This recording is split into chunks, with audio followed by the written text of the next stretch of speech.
Fatigué et vous? Oui, un peu trop de sport, ça fait mal au mollet. C'est samedi, la fin de la semaine, on va se reposer maintenant. Voilà, repos avec Guy. De Maupassant, Et le faut- Horla. Très bien, avant de rentrer dans le vif du sujet, précisons le genre, Un peu de tout, je pense, c'est un recueil de nouvelles. le nombre de pages, 200. très bien. Il y a une nouvelle titre qui s'appelle Le Horla, on va développer plus tard, mais avant tout, qui es-tu, Guy? Guy, c'est un auteur français qui est né en 1850 à Tourqueville-sur-Arc. Il est décédé en 1893 à Paris. Que dire d'autre? Le Horla, ça fait 30 pages. Oui. On va citer quelques livres de Maupassant, qui sont évidemment bien connus, comme Boule de Suif, Oui, Belle Amie, La Maison de Tellier, Pierre et Jeanne. Pierre et Jean. Les Contes de la Bécasse. C'est à peu près 200 pages, Oui, ce ça recueil. date de 1886. Et vous pouvez le trouver chez Albin Michel. Est-ce que tu veux nous faire le pitch, s'il te plaît, du Horla? C'est simplement un homme qui va tenir un journal intime et qui va expliquer, il essaye de battre son démon, de combattre son démon intérieur. Alors, moi, je l'ai trouvé fantastique. Est-ce que tu l'as trouvé fantastique, toi, ou pas, cette nouvelle? Ouais. Est-ce que tu as trouvé que c'était une bonne nouvelle, ou plutôt passable, plutôt oubliable, ou au contraire, l'as-tu trouvée marquante? Passable, pour moi c'est clairement pas la meilleure de ce recueil, mais elle est quand même très bien. Donc on va préciser le Horla, 2 explications. On n'aura pas la réponse, parce que Guy ne s'est jamais exprimé à ce sujet-là. Pourquoi le Horla? Ça vient de hors-la-loi. Ou, moi, ce que je préfère, c'est Horla, c'est un oxymore. C'est comme clair-obscur, quoi. C'est hors de là. Donc c'est hors de lui, hors du personnage principal. Double maléfique, on en revient là. Toi, tu as même pensé à des... Ah, j'y ai pas pensé, c'est écrit. En fait, dans le Horla, le gars, dès le début, il le dit, il a du mal à dormir et il fait des paralysies du sommeil. Chose que beaucoup de personnes ne comprennent pas, parce qu'il faut le vivre pour le comprendre. Pour le croire surtout. Pour le croire, exactement. Ce qu'il explique là-dedans, c'est son démon qu'on peut retrouver dans une paralysie. Oui, tout est expliqué, évidemment, rien n'a été prouvé, c'est impossible de prouver. Mais ça part de ça, en fait. Oui, non, mais est-ce que tu peux expliquer ce que c'est? La paralysie du sommeil, alors c'est quand tu t'endors, tu es tellement fatigué ou pas et tu loupes des étapes. Bon, bah là, par exemple, tu as des étapes, tu es à la première, 15 minutes après, tu passes à ta deuxième. Tu es tellement crevé que la première étape, dès que tu t'endors, bam, tu arrives à la 6. Ton cerveau, il est perdu. Il reste réveillé, mais ton corps dort. Impossible de crier, impossible de bouger, mais tu es conscient. Donc esprit conscient, corps inconscient. Voilà, corps sauf qu'à ça s'ajoute cauchemar. Ah oui. Cauchemar dit démon, dit oppression. Pas cauchemar en cuisine. Pas cauchemar, ouais, je te beste. Ah. Et de là, on va passer aussi à, comme tu dis, hors de là, hors du corps, à des voyages. Bon, là encore, on part encore plus loin. Comment ça s'appelle déjà? Quand il y en a qui voyagent hors de leur corps. Extracorporel.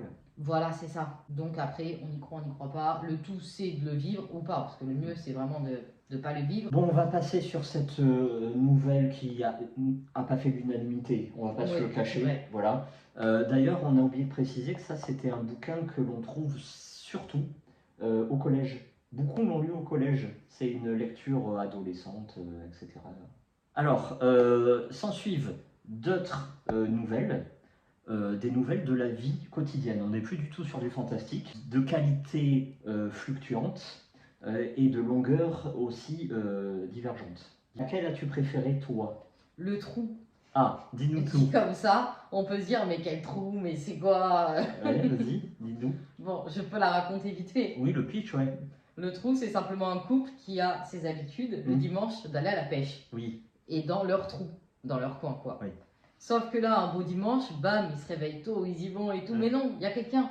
Le drame. Dans leur trou. Oh, alors là, sacrilège. Donc tant pis, ils vont dans un autre trou et puis ils pêchent sur leur petite barque. Oui, mais ils ont les nerfs quand même. Ils ont les nerfs. Ça bouillonne. Ils ont les nerfs. Et l'autre couple qui est dans leur trou se dit, ah, c'est vraiment bien cette place, on va revenir. Bon, bref, petite embrouille. Et c'est ça le trou, c'est un coin de pêche. Simplement. Et elle est très bonne, très bien écrite, très drôle, on rigole bien, on se l'imagine bien. Si vous avez l'habitude d'aller, je sais pas moi, le dimanche pique-niquer, lisez-la, vous allez que rire. Tout à fait. Et puis même les paroles sont bien trouvées, quoi. Les mots sont là, quoi.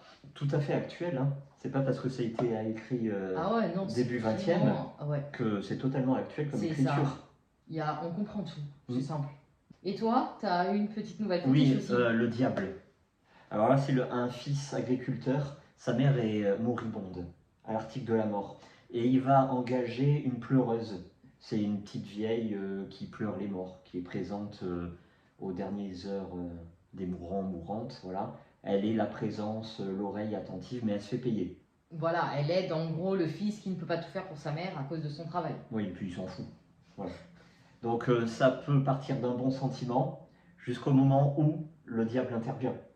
On va pas trop en dire. On ne dira pas c'est qui mais le diable. Oh là là, alors là, c'est le vice. Hein, c'est tout le côté maléfique de l'homme. L'avarice, beaucoup de suspense. C'est noir. Et puis vraiment, moi ça m'a marqué. Hein. Oui, c'est vrai. Moi aussi. Maintenant, j'ai pas été aussi surprise que toi parce que je m'y attendais. J'ai déjà vu cette situation-là, mais j'arrive pas à me souvenir où. D'accord. Et dans tous les cas, c'est bon, c'est trop bon. Une petite mention toute spéciale à la nouvelle Le Buisson. Oui. Derrière les buissons. Très drôle.